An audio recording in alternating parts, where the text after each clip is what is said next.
सखी, आज हम जानते हैं गर्भावस्था के दौरान योनि से रक्तस्राव। गर्भावस्था में योनि से ब्लीडिंग तकरीबन 20 से 30% गर्भवती महिलाओं को होती है। यह समस्या पहली तिमाही में होती है। कुछ मामलों में गर्भपात की वजह से भी गर्भावस्था में ब्लीडिंग हो सकती है। गर्भावस्था में ब्लीडिंग होने पर ये चिंता की बात हो सकती है। गर्भ में बच्चा ठीक है या नहीं, ये जानना भी जरूरी है। गर्भावस्था में ब्लीडिंग क्या होती है? योनि से होने वाले हल्के रक्तस्राव को ब्लीडिंग और रक्त के धब्बे को स्पॉटिंग कहते हैं। इस दौरान खून का रंग लाल से भूरा हो सकता है। गर्भावस्था की शुरुआत में जब भ्रूण गर्भाशय की दीवार होता है तब ब्लीडिंग होती है। यह सामान्य है, लेकिन गर्भावस्था की तीसरी तिमाही में ब्लीडिंग होने के कारण समय से पूर्व डिलीवरी का खतरा हो सकता है। गर्भवती महिला गर्भावस्था के पहले, दूसरे और तीसरे महीने में ब्लीडिंग या स्पॉटिंग से पीड़ित रहती है। यह स्पॉटिंग के पीछे कई कारण हो सकते हैं। गर्भावस्था की शुरुआत में जब भ्रूण गर्भाशय के दीवार से जुड़ता है तब महिलाओं को 6 से 12 दिनों तक स्पॉटिंग या ब्लीडिंग होती है। कई महिलाएं इसे नजरअंदाज कर देती है क्योंकि वो इसे पीरियड मान लेती है। गर्भपात, शारीरिक चोट, मूत्र मार्ग या गर्भाशय में संक्रमण आदि वजह से गर्भाशय में रक्तस्राव हो सकता है। ऐसा होने पर गर्भावस्था में ब्लीडिंग भी हो सकती है। योनि में संक्रमण, योनि में इन्फेक्शन होने की वजह से भी ब्लीडिंग हो सकती है। एक्टोपिक प्रेगनेंसी, इस अवस्था में शिशु गर्भाशय से बाहर फैलोपियन ट्यूब में होता है। इससे फैलोपियन ट्यूब टूट सकती है और गर्भावस्था को होती है। यह गर्भावस्था की पहली तिमाही में हो सकता है। मोलर प्रेगनेंसी, यदि मोलर प्रेगनेंसी है तो उस वक्त अल्ट्रासाउंड करने की जरूरत पड़ती है, जिससे गर्भवती महिला शिशु की जगह एक सामान्य ऊतक देख सकती है। यह जानलेवा नहीं होता, लेकिन कई गंभीर मामले में यह कैंसर की वजह भी बन सकता है। मोलर प्रेगनेंसी की वजह ब्लीडिंग हो सकती है। कई बार प्रेगनेंसी में सेक्स करना, इस वजह से भी योनि में रक्तस्राव हो सकता है। गर्भाशय का फटना, गर्भावस्था की दूसरी तिमाही में गर्भाशय फटने से बच्चा पेट की तरफ खिसक जाता है, जो कि काफी जटिल समस्या है। गर्भाशय के फटने की वजह से भी ब्लीडिंग हो सकती है। गर्भाशय का टूटना, गर्भावस्था की तीसरी तिमाही में गर्भनाल के टूटने से भी ब्लीडिंग काफी ज्यादा हो सकती है। यह स्थिति तब बनती है जब गर्भ में एक से ज्यादा शिशु हो। हार्मोनल बदलाव, हार्मोनल बदलाव पीरियड नियंत्रित करने वाले हार्मोन्स में बदलाव की वजह से गर्भावस्था में ब्लीडिंग हो सकती है। हार्मोनल बदलाव से होने वाली ब्लीडिंग उसी समय होती है जब आपके पीरियड की डेट हो। समय से पूर्व डिलीवरी, अगर गर्भावस्था की तीसरी तिमाही में ब्लीडिंग हो रही है तो यह समय से पूर्व डिलीवरी की वजह हो सकती है। अवस्था में ब्लीडिंग होने पर क्या करना चाहिए? गर्भावस्था में ब्लीडिंग होने पर इसकी वजह जानने के लिए डॉक्टर से तुरंत सलाह लेनी चाहिए। इसके अलावा आपका ब्लड प्रेशर, बीपी ज्यादा है या कम है, उसकी जांच करनी चाहिए। गर्भावस्था में ब्लीडिंग होने पर शरीर पर क्या प्रभाव पड़ता है?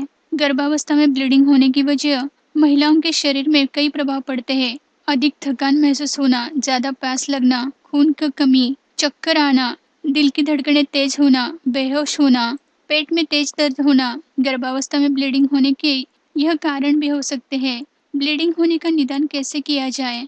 गर्भावस्था में ब्लीडिंग होने पर डॉक्टर के की जरूरत है। डॉक्टर अल्ट्रासाउंड करके पता लगा सकते हैं कि यह एक्टोपिक प्रेगनेंसी की वजह तो नहीं। इसके अलावा डॉक्टर खून और पेशाब की जांचने की भी सलाह आपको देते हैं। इससे संक्रमण का पता लगाया जाता है। गर्भावस्था में ब्लीडिंग होने का इलाज क्या है? गर्भावस्था में ब्लीडिंग होने के कारण का पता लगने के बाद डॉक्टर आपको दवाई दे सकते हैं और आपके निम्नलिखित आधार पर आपका इलाज कर सकते हैं। अगर गर्भपात की वजह से ब्लीडिंग हो रही है तो डॉक्टर आपको आराम करने की सलाह देते हैं। इसके अलावा 3 हफ्ते तक आपको सेक्स नहीं करना चाहिए, ऐसा ही भी बता देते हैं। अगर अल्ट्रासाउंड में ब्लीडिंग की वजह एक्टोपिक प्रेगनेंसी सामने आती है तो डॉक्टर आपको सर्जरी करने की सलाह देते हैं। गर्भावस्था के आखिरी दिनों में अगर ब्लीडिंग हो रही है तो डॉक्टर आपको खून चढ़ाते हैं ताकि आप और आपका शिशु स्वस्थ और निर्भर रहे। अगर गर्भाशय या गर्भनाल फटने की वजह से ब्लीडिंग हो रही है तो डॉक्टर आपको सिजेरियन डिलीवरी कराते हैं।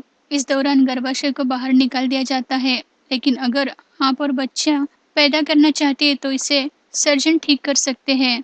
गर्भावस्था में ब्लीडिंग रोकने के घरेलू उपचार, अगर आपको गर्भावस्था में ब्लीडिंग हो रही है तो आपको भरपूर मात्रा से पानी पीना चाहिए। भारी सामान उठाने से बचे, सेक्स ना करें, खूब पानी पिए, पैड का इस्तेमाल करें। प्रेगनेंसी की पहली तिमाही में हल्की स्पॉटिंग होना सामान्य है, लेकिन अगर ब्लीडिंग ज़्यादा हो रही है तो डॉक्टर से तुरंत सलाह कीजिए। क्या गर्भावस्था में ब्लीडिंग होना गर्भवती महिला के लिए हानिकारक है? गर्भावस्था में अधिक ब्लीडिंग होने की वजह से कुछ परेशानियां हो सकती है।